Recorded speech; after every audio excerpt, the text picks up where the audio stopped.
Buenos días, buenas tardes. Soy Luis Antonio Sosa. Soy profesor asociado y jefe de la sección de imagen cardiotorácica en el Medical College of Wisconsin y Frederick Hospital.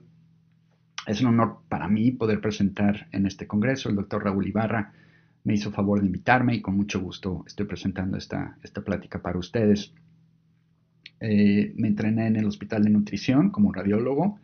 Estuve trabajando algunos años de adscrito y ahí fue donde conocí al doctor Raúl Ibarra cuando iba empezando su residencia. Y posteriormente me vine a hacer entrenamiento de subespecialidad aquí en Milwaukee, Wisconsin, y me quedé ya como adscrito. Como les decía, voy a estar hablando de infecciones cardiovasculares y el papel de la imagen. Las infecciones cardiovasculares son cada vez más frecuentes y desafortunadamente tienen una alta morbilidad y mortalidad. Es en ocasiones difícil hacer un diagnóstico, ya que la presentación clínica puede ser extremadamente variable. Incluso hay pacientes que se presentan de forma subaguda o incluso crónica, con fiebre y malestar general, y otros pacientes se pueden presentar con choque francamente agudo, choque séptico. El papel que desempeñamos es importante. Los estudios de imagen ayudan a hacer un diagnóstico temprano y definitivo, y además ayudan a detectar complicaciones y son también muy importantes para planear tratamiento quirúrgico en caso de ser necesario. Aunque el estudio inicial es el ecocardiograma, que es hecho por nuestros colegas cardiólogos, en ocasiones necesitamos también hacer tomografía, PET-CT o resonancia magnética en casos selectos, particularmente en pacientes que no tienen una buena ventana para el ecocardiograma o que el estudio de ecocardiograma puede ser subóptimo o pueden quedar algunas dudas. Además, los estudios axiales, ya sea tomografía, PET-CT o resonancia magnética, tienen una mucho mejor caracterización de estructuras adyacentes y vecinas y es menos operador dependiente. Idealmente, cuando se puede, tenemos que usar sincronización cardíaca. A veces esto no se sospecha inicialmente y se hace un estudio convencional de tórax y abdomen, que también puede ser bastante útil. Pero dentro de lo posible, sí tenemos que hacer una tomografía con sincronización cardíaca para mejor caracterizar la aorta, la raíz de la aorta y el corazón en general. Los objetivos de mi plática van a ser describir los hallazgos por imagen de endocarditis, ya sean las válvulas, estructuras paravalvulares, obviamente fenómenos embólicos, y hablar un poquito del diagnóstico diferencial. También voy a hablar un poco de miocarditis y pericarditis. Vamos a iniciar con endocarditis. Como su nombre lo implica, endocarditis pues es infección del endocardio. También esto incluye prótesis valvulares o marcapasos y otros dispositivos de conducción cardíaca, incluso también los aparatos de asistencia del ventrículo izquierdo, como esas bombas periféricas que se conectan hacia el paciente. Los factores de riesgo para desarrollar endocarditis pues pueden ser en pacientes de edad avanzada con degeneración valvular, la presencia de prótesis valvulares o dispositivos de conducción cardíaca, diabetes mellitus, drogas intravenosas. Y cuando la infección es por bacterias, cuando el paciente se encuentra infectado por bacterias gram positivas o enterococos, esto es lo más frecuente. Entonces es también un factor de riesgo el tener una infección, aunque sea en otra parte del cuerpo, por bacterias gram positivas o enterococos. Cuando tenemos un paciente con sospecha clínica de endocarditis, como les decía inicialmente, esto puede ser un poco sutil y puede ser un poco tardado al llegar a la conclusión del que el paciente puede tener endocarditis. Sin embargo, cuando se tiene esa sospecha por nuestros colegas clínicos y factores de riesgo, el primer estudio que se va a hacer es un ecocardiograma. Esto además de los estudios de ecocardiograma, también se van a tener laboratorios, se va a tener una historia clínica completa, etcétera, etcétera. En base a esto, se puede establecer si el paciente tiene riesgo o no de tener endocarditis.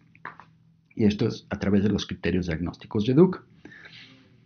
Esto es lo que es primera línea. En segunda línea entran la tomografía, PET-CT o el ecocardiograma transesofágico, aunque en algunos pacientes en particular, pacientes que tienen prótesis, antecedente de prótesis valvular, ya sea en la aorta, en la válvula mitral, válvula tricúspide, en ocasiones se puede ir directo hacia la tomografía o el ecocardiograma transesofágico.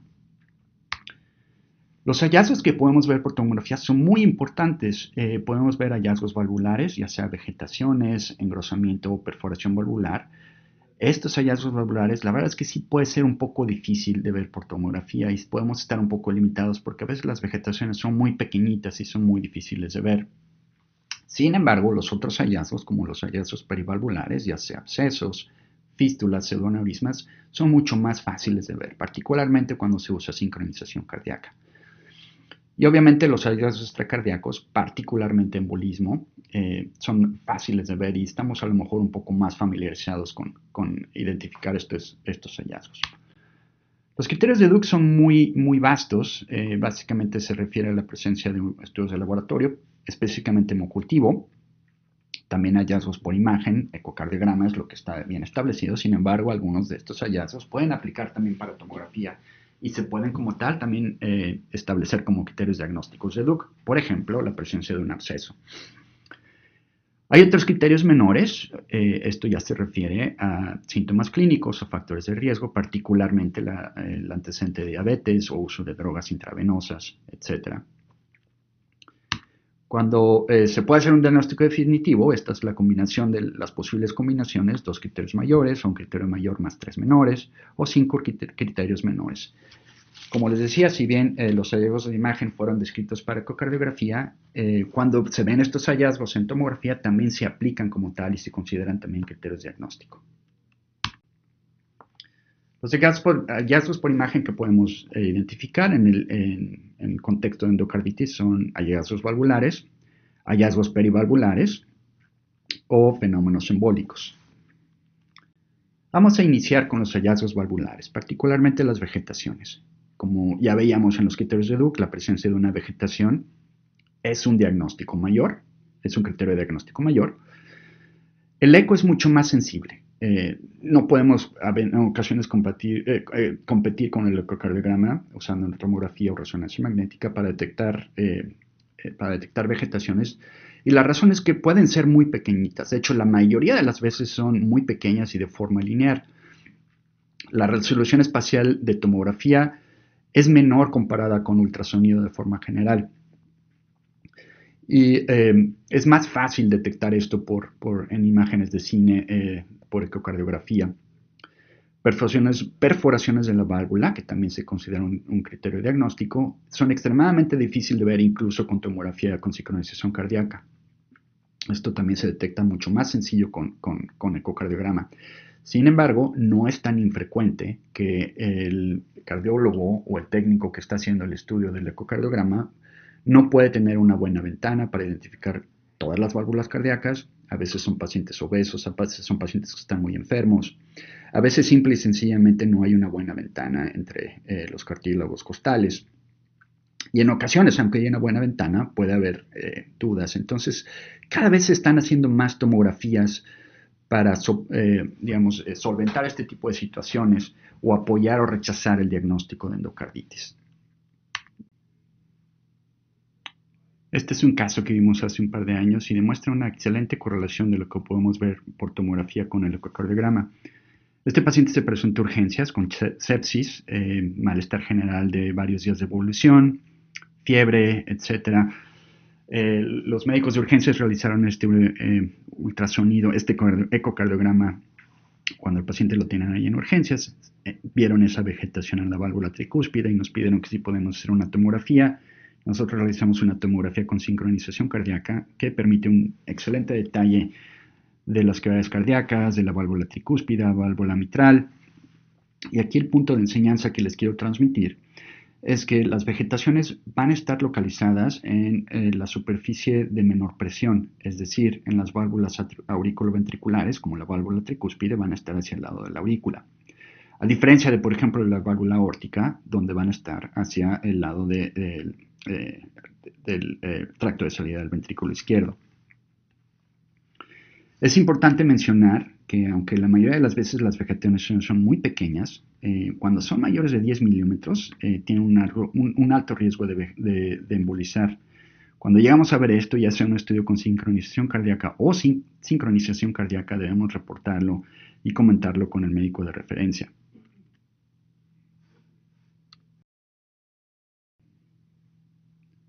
Esto es habitualmente como se hace el abordaje inicial. Este es otro paciente que se presentó también a urgencias, el paciente fue admitido. Ya posteriormente nuestros amigos cardiólogos hicieron este ecocardiograma, nos hicieron favor de prestarnos las imágenes. Tenemos una muy buena relación con el equipo de cardiología. Estamos en comunicación constante y compartimos imágenes. Entonces es una sociedad que no solamente es en beneficio del paciente, sino que también aprendemos uno del otro de forma mutua. Este paciente tenía endocarditis de la válvula aórtica. Como ven, es una lesión polipoidea bastante obvia, hiperecoica, con un componente que se extendía hacia el tracto de salida del ventrículo izquierdo.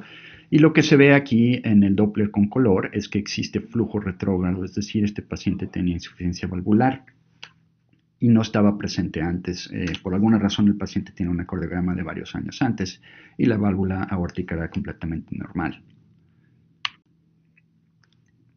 Este es otro paciente joven, 37 años, con antecedente de diabetes, insuficiencia renal en hemodiálisis. Desafortunadamente se presentó con un EBC isquémico y esto fue lo que detonó el hacer un ecocardiograma. Este es como quizá a lo mejor son de formas más frecuentes, son hallazgos muy sutiles, al menos para mi ojo no muy entrenado en ecocardiograma, pero hay engrosamiento de las valvas de la válvula aórtica y hay una pequeña imagen lineal que se extiende hacia el tracto de salida del ventrículo izquierdo. También este paciente estaba presentando con algo de insuficiencia valvular y esta ya es una imagen estática donde podemos apreciar de mejor manera que tenía una pequeña vegetación literal. Esto medía aproximadamente entre 3 y 4 milímetros. Obviamente cuando tiene este tamaño y esta configuración es en realidad difícil para nosotros identificarlo en tomografía, particularmente si no se hace con sincronización cardíaca. Obviamente si tenemos sospecha, a lo mejor sí vamos a tener un ojo aún más fijo en esas estructuras. Entonces siempre hay que tener ese tipo de sospechas cuando sea oportuno. Este es otro paciente, un hombre de mayor edad, 77 años, con fiebre y bacteremia. Se hizo una tomografía de tórax y abdomen con contraste. Como pueden ver, el paciente tenía derrames pleurales bilaterales. Sin embargo, tenía calcificación de la raíz aórtica y tenía este pequeño polipito que se ve a nivel de la válvula aórtica. Sugerimos el diagnóstico y recomendamos repetir el estudio con sincronización cardíaca. Esto se hizo al día siguiente y podemos ver que en una reconstrucción que está alineada en plano ortogonal a lo largo de la raíz aórtica y la válvula aórtica, pues existía esta vegetación polipoidea, 1.1 centímetro. Entonces fue una muy buen diagnóstico que la persona que leyó la tomografía sugirió esto, porque el ecocardiograma no había sido tan concluyente.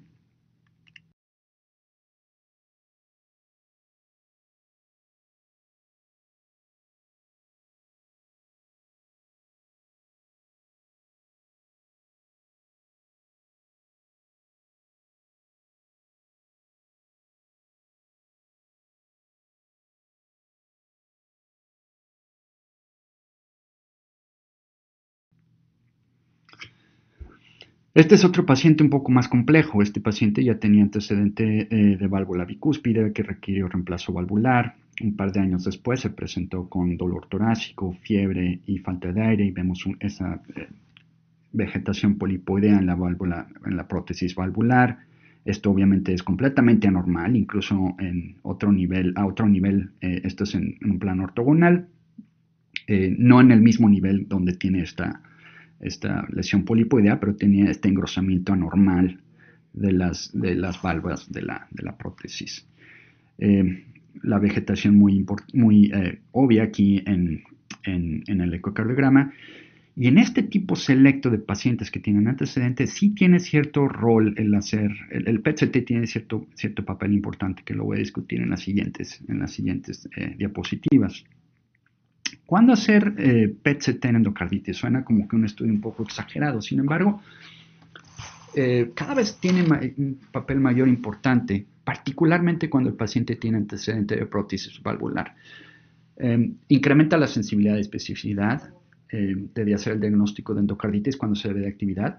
No solamente con FDG, sino también puede ser con gammagrama con leucocitos marcados, a tal punto que incluso las guías europeas de cardiología han incorporado al PET en sus guías de diagnóstico, particularmente en pacientes que tienen prótesis valvular. Incluso aquí en este algoritmo, que lo saqué directamente de las guías europeas, incluyen al PET-CT cuando el paciente tiene prótesis valvular. Es importante hacer notar que idealmente se puede hacer el PET, particularmente cuando hay más de 3 meses de que se haya puesto la prótesis valvular. Si es en menos de ese tiempo, entonces puede haber una captación normal debido a la inflamación después de la cirugía, sin implicar que el paciente tenga endocarditis.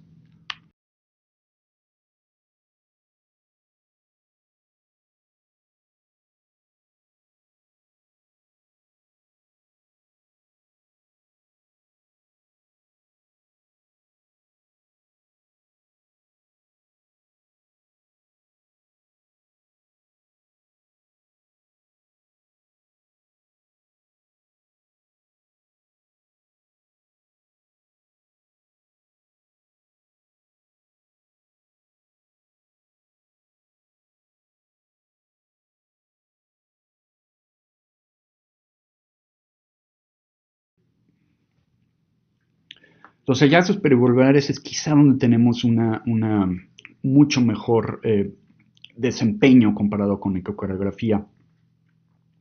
Estos son frecuentes, en pacientes que requieren tratamiento quirúrgico, 35% o más de esos pacientes van a tener hallazgos valvulares significativos. Puede tratarse de extensión perivalvular, particularmente en pacientes que tienen prótesis valvular. Y el tipo de extensión paravalvular que podemos llegar a ver son abscesos, pseudoaneurismas, dehiscencia, fugas, que incluso se ve la extravasación del medio de contraste, o fístulas con otras cavidades cardíacas o estructuras vecinas. El pseudoaneurisma, por ejemplo, es una cavidad perivalvular que comunica con estructuras vecinas. En ocasiones cuando yo estaba en entrenamiento, para mí era muy confuso porque este término se usaba de forma indistinta y prácticamente el describir un pseudoaneurisma en el contexto clínico de un paciente que tenía antecedentes de prótesis valvular, se estaba presentando con fiebre y sospecha clínica de endocarditis, el decir que un aneurisma, algunos de los médicos prácticamente lo catalogaban como un absceso, y yo no entendía bien hasta que ya me puse a leer un poquito más, y ya ahorita les voy a explicar el porqué. Como les decía, es básicamente una cavidad perivalvular que comunica con las estructuras vecinas, y lo que ocurre es que inicialmente esto empezó en algún punto como un absceso, como cualquier absceso en otra parte del cuerpo, y ese absceso se rompe y obviamente se va a comunicar con el torrente sanguíneo, con las cavidades cardíacas, y obviamente ese absceso se vacía, literal le puse drena en la cavidad cardíaca o en el torrente sanguíneo, y después se va a convertir en un pseudoaneurisma. Es por eso que se puede llegar a catalogar como prácticamente lo mismo. Lo importante aquí es que además del pseudoaneurisma, estos pues, a veces no vienen solitos, sino vienen acompañados. Si llegamos a ver un pseudoaneurisma en el contexto clínico apropiado, pues tenemos que estar seguros que no existe algo más, ¿no? Algún otro absceso adyacente. Obviamente hay que tener en mente que puede haber pacientes que con una complicación quirúrgica de un pequeño, a lo mejor una complicación técnica durante la cirugía y puede haber un pequeño pseudoaneurisma, pero estos obviamente van a estar presentes. Muchas veces tenemos estudios previos de estos pacientes.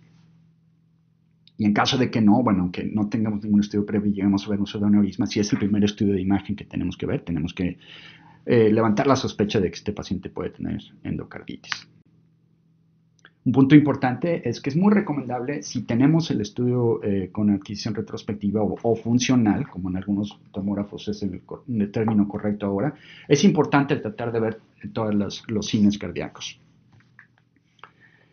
Este es un paciente de 38 años con reemplazo valvular aórtico, fiebre y bacteremia, y vemos un pequeño pseudoaneurisma hacia la cortina aortomitral. Estaba comunicado con el tracto de salida del ventrículo izquierdo, un poco pequeño aquí, pero también no deja de ser relevante, aunque sea pequeñito, pero además de eso tenía algo de la grasa alrededor de ese pseudoaneurisma, No estaba tan negrita como normalmente debe ser. Por ejemplo, aquí como referencia les pongo la grasita que estaba alrededor de la coronaria derecha. Este paciente se encontró que tenía un absceso también, adyacente, un absceso residual periférico al pseudoaneurisma. Este paciente se sometió a cirugía. Esta es la correlación con el ecocardiograma. Vemos aquí cómo existía el pequeño pseudoaneurisma conectado con el tracto de salida del ventrículo izquierdo. Este es un paciente que desafortunadamente tuvo un curso quirúrgico muy complejo. Es un poco triste ver a veces leer la historia clínica de estos pacientes, pero este es un paciente con antecedente de uso de drogas intravenosas. Esta ya era su segunda cirugía y desafortunadamente ya no hubo mucho que ofrecerle. Como ven, tiene en estas reconstrucciones en 3D, tiene un pseudoaneurisma muy complejo con múltiples conejeras, por así decirlo. Y desafortunadamente, una vez que se hace una cirugía, el hacer otra más en este contexto clínico es muy complejo porque no se pueden, es muy difícil para el cirujano reparar o poner otra prótesis valvular cuando el tejido es muy friable. El absceso perivalvular, es decir, esto es antes de que se rompa hacia un aneurisma, pues es una cavidad perivalvular con necrosis y pus, que aún no se comunica o no está comunicada con el torrente sanguíneo. Dentro de lo posible, cuando sospechamos esto, o si estamos ahí en el tomógrafo cuando el paciente se está escaneando, que a veces podemos hacerlo, y si llegamos a ver cualquier mínima sospecha, es buena idea pedirle a los técnicos que hagan una fase un poquito más tardía, idealmente 70 segundos después de la inyección del contraste. Se haga entre 70 segundos o 2 minutos, podemos llegar a ver ese realce periférico, como en este caso que tiene este paciente, este absceso aquí. Este fue un caso que vimos el año pasado, muy interesante. Teníamos la suerte de que teníamos el estudio previo, literalmente fueron 2 meses antes. Este es un paciente que tenía reemplazo de la válvula aórtica, como pueden ver aquí. Aquí me alineé exactamente en la misma reconstrucción. No era un estudio como tal con gatilleo, pero pudimos obtener una reconstrucción bastante buena, nada más para demostrarles que en el transcurso de 2 meses este paciente desarrolló un pseudoaneurisma que no estaba presente 2 meses antes. Ya tenía tiempo esa prótesis valvular. El paciente no tenía ningún otro factor de riesgo más que diabetes. Y posteriormente, como les comentaba, el papel del PET-CT puede ser muy útil. Además de que tenía el reemplazo valvular, tenía una prótesis aórtica. Desafortunadamente existía una actividad muy significativa con el PET-CT extendiéndose a lo largo de toda la raíz aórtica. Unos días después se realizó una tomografía de tórax para pues, hacer un seguimiento y ver qué se le podía ofrecer a este paciente. Y prácticamente toda la prótesis aórtica estaba rodeada de pus.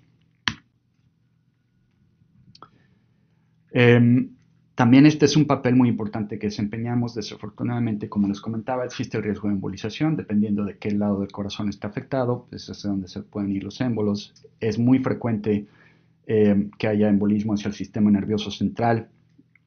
Se ha descrito que ocurre el embolismo de forma general, ya sea del lado derecho o del lado izquierdo, puede ocurrir entre 13 y 44%, sin embargo, dependiendo del contexto clínico, por ejemplo, el uso de drogas intravenosas, la morfología o el tamaño de la vegetación, esto puede ser aún más frecuente que el 44%.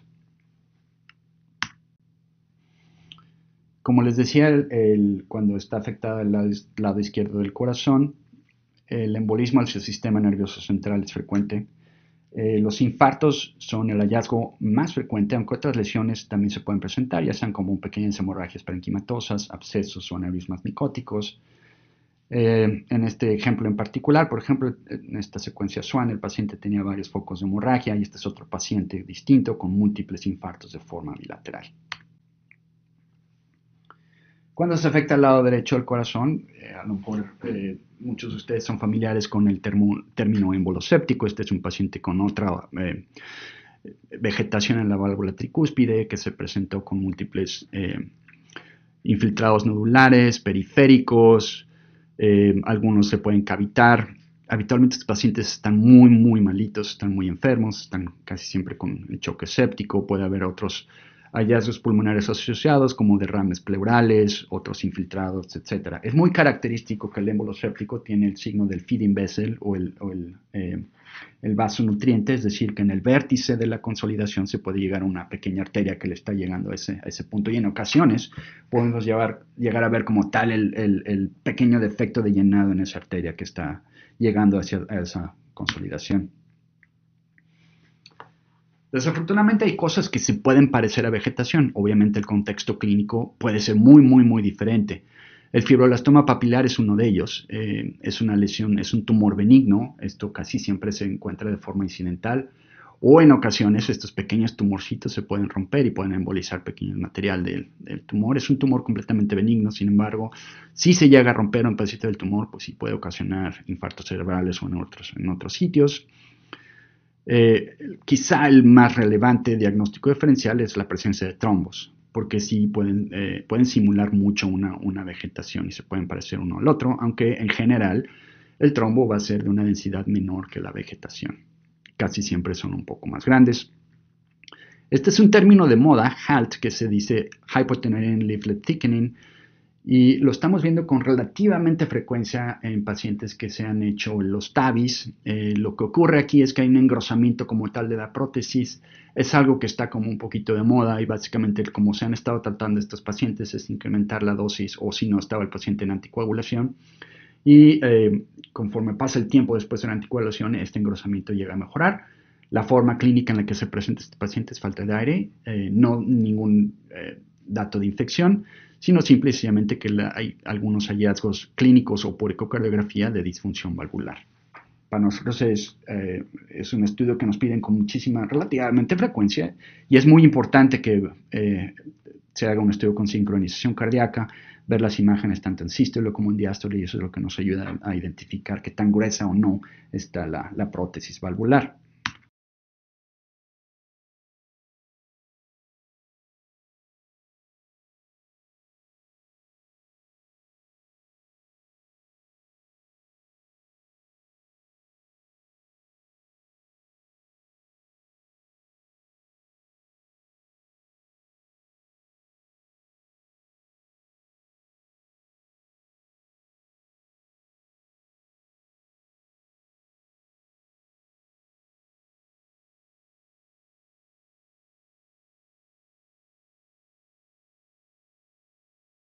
Este paciente tiene un absceso amigdalino y podemos ver que tenía un trombo en la vena yugular interna del lado derecho. Esto es lo que se conoce como el síndrome de Lemierre. Ahora vamos a hablar un poco acerca de miocarditis.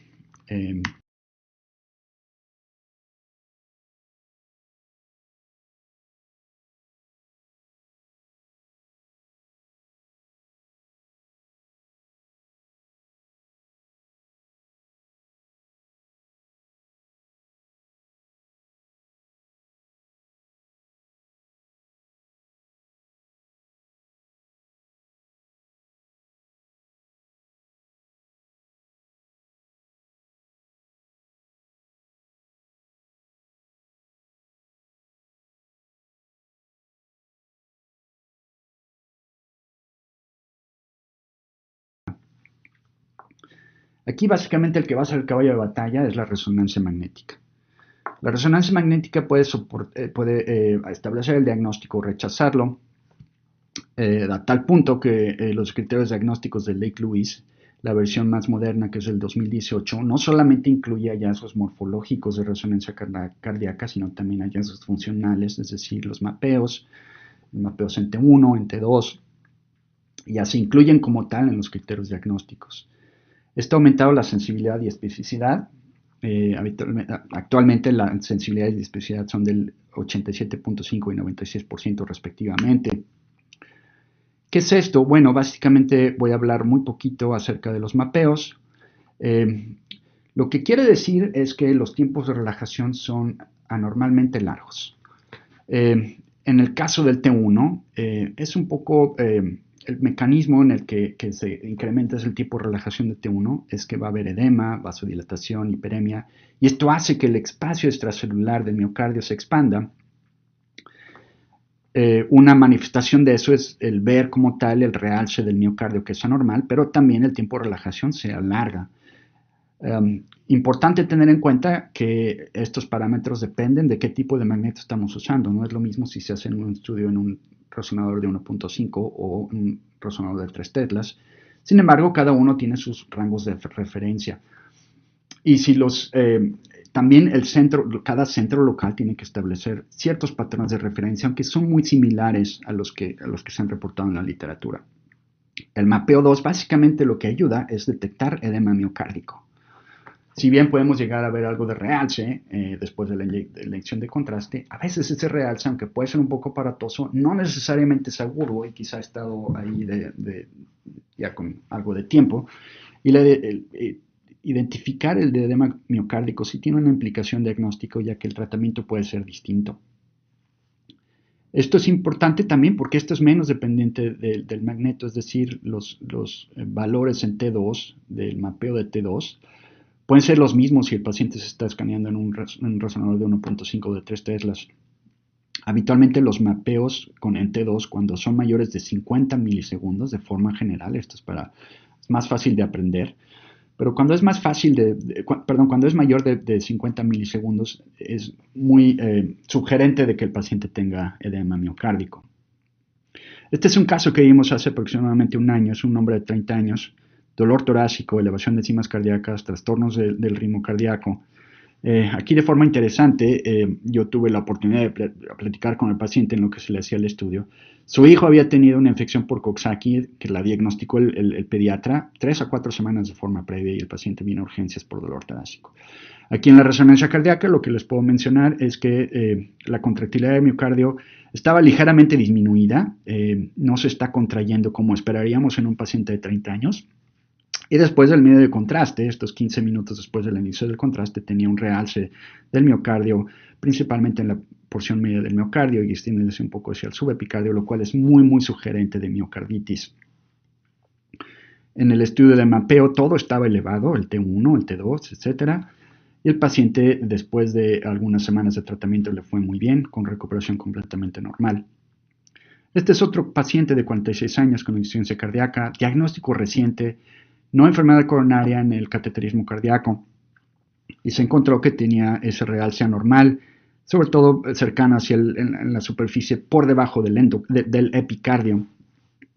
Tenía deterioro continuo de la fracción de eyección y se encontró que desafortunadamente no se hizo el mapeo de T2 porque no estaba, quizá la persona que estaba a cargo de leer esta resonancia no lo sospechó. Sin embargo, sí se encontró que tenía la expansión del volumen extracelular del 37%. Probablemente esto no era algo tan agudo, sino que ya tenía cierto tiempo de presentarse. A lo mejor la relevancia de haber detectado la presencia o no de edema miocárdico quizá no era tan relevante, ya que este paciente llevaba cierto tiempo de presentación. Este paciente que se presentó en el posparto, poco tiempo después de tener a su hijo, tuvo una infección viral de vías respiratorias, se presentó con elevación significativa de enzimas cardíacas,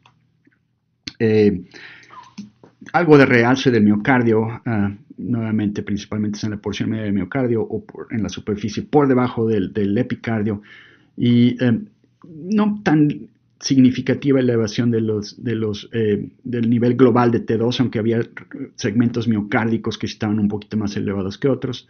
A la paciente le fue bastante bien semanas después. Este es un paciente de una literatura que puedes revisar.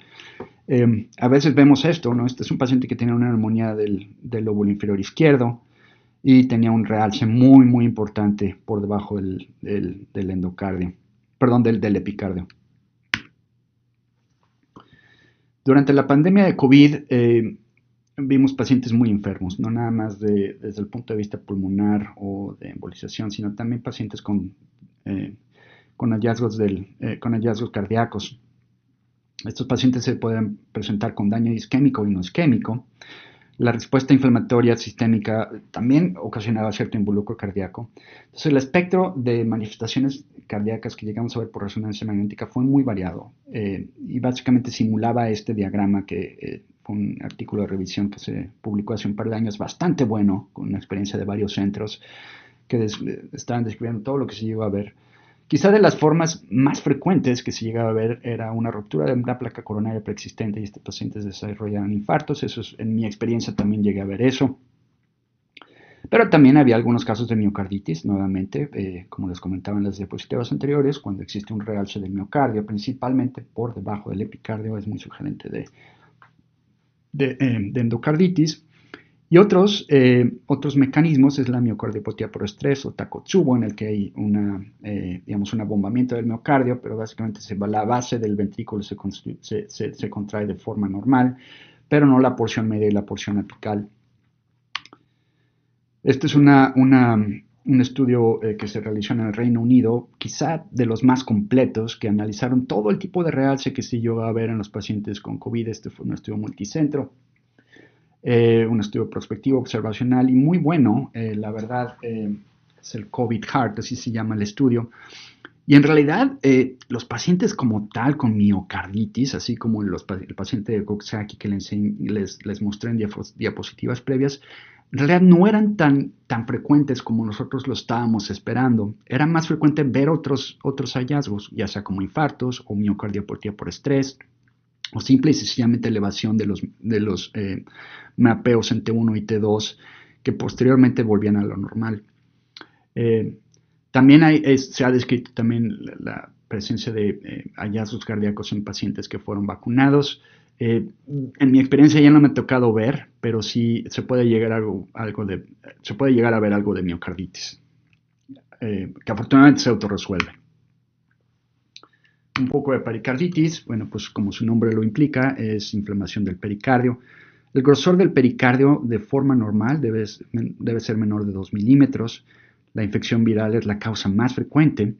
Siempre hay que tener sospecha clínica cuando el paciente es el paciente con dolor torácico no isquémico. Frote pericárdico. En el electrocardiograma puede encontrar hallazgos muy característicos de pericarditis y obviamente si el paciente se realiza hacer un ecocardiograma o incluso nos vamos a hacer nosotros una tomografía y hiciéramos derrame pericárdico con todos esos síntomas clínicos, pues es muy probable que el paciente tenga pericarditis. Lo que llegamos a ver nosotros es que el pericardio está normalmente grueso, sobre todo cuando está más de 4 milímetros, podemos sospechar que el paciente tiene pericarditis, podemos ver realce o no. Clásicamente las calcificaciones del pericardio se han descrito en tuberculosis.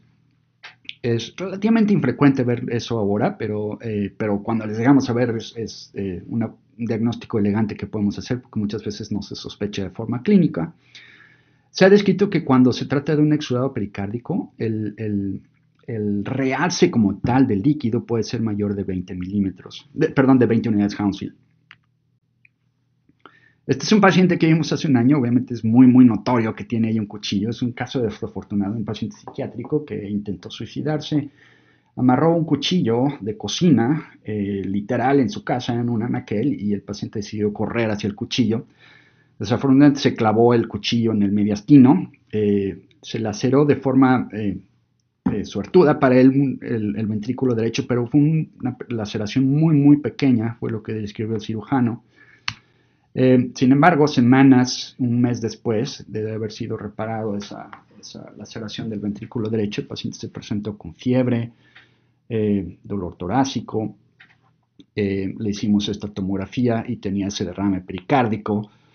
Uno puede esperar, bueno, pero tiene cirugía reciente. Pues ya no estaba tan reciente, ya había pasado aproximadamente un mes y ya se había resuelto casi de forma completa el derrame pericárdico. Pero si se fijan, el pericardio es grueso, tiene una determinación un poco rara y se reportó que tenía pus en el pericardio.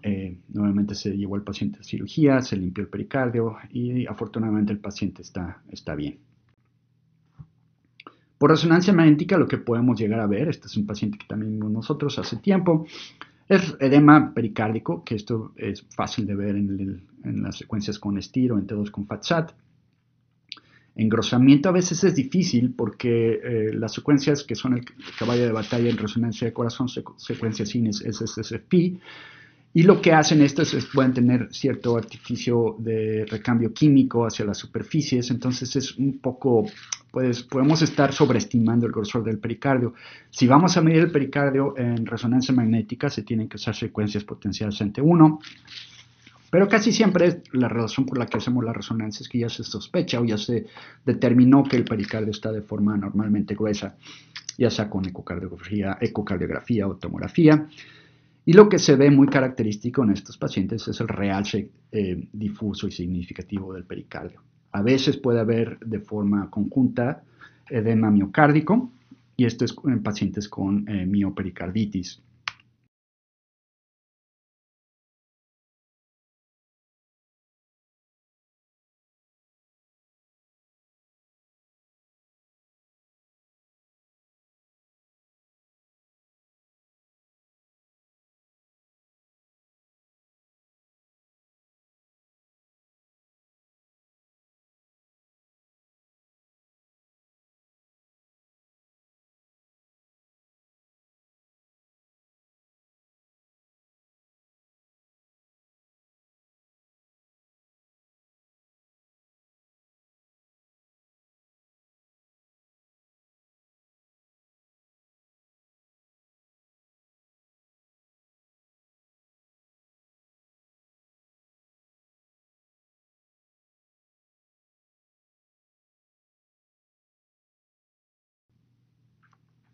Otros hallazgos que se pueden llegar a ver por ultrasonido son estos. Hay una variabilidad entre la velocidad del tracto de salida del ventrículo izquierdo y la velocidad a nivel de la válvula mitral de mayor del 25%. Esto es como nuestros amigos cardiólogos hacen el diagnóstico.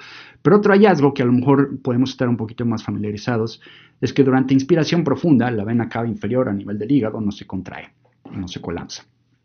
Y también hay flujo reverso en las venas suprahepáticas y en la vena cava inferior. Ahora vamos a hablar un poco de infecciones de dispositivos cardíacos.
Este paciente, por ejemplo, se presentó hace algunos meses a urgencias por fiebre, dolor torácico.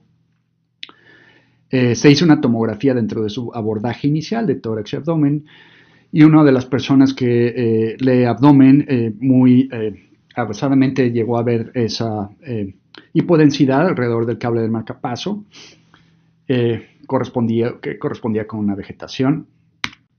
El PET-CT aquí también puede ayudar bastante, es bastante sensible y específico en general para dispositivos. Sin embargo, cuando se trata nuevamente de infecciones de cable de marcapaso, la sensibilidad es muy variable y pues obviamente depende de qué tan grande o pequeña puede ser la vegetación.